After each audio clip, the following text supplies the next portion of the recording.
మత్తయి సువార్త 7వ అధ్యాయం 7వ వచనంలో అడుగుడి మీకు ఇవ్వబడును, వెతుకుడి దొరకబడును, తట్టుడి తీయబడును అంటాడు.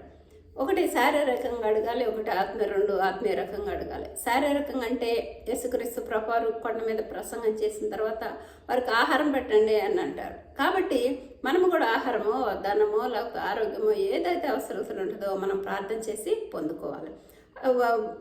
ఆత్మీయ రకంగా ఏంటంటే అడుగు వారికి పరిశుద్ధాత్మను ఉచితంగా అనుగ్రహిస్తానంటాడు. పరిశుద్ధాత్మ దేవుడు ఎక్కడ ఉంటారంటే మన హృదయంలో ఉంటారు. అప్పుడు మనం ఉదయకాల సమయంలో కనిపెట్టి మన మాట తలంపు క్రియలు తీసేసి పరిశుద్ధాత్మ మాట్లాడమన్నప్పుడు పరిశుద్ధాత్మ దేవుడు మొదటగా పాపాలను ఒప్పిస్తారు, తర్వాత ఆత్మను వెలిగించి మనోనేత్రాలు తెరుస్తారు. అప్పుడు మీరు తట్టుడి తీయబడినట్టే మన ఆత్మ పరలోకంకి వెళ్ళి కనిపెట్టినప్పుడు మనము దేవుని యొక్క చిత్తము మనమనేది మనము గ్రహించగలుగుతాం. యెషయాని అడిగినట్లు మనల్ని కూడా ప్రభు మన చిత్తంలో ఏమన్నదో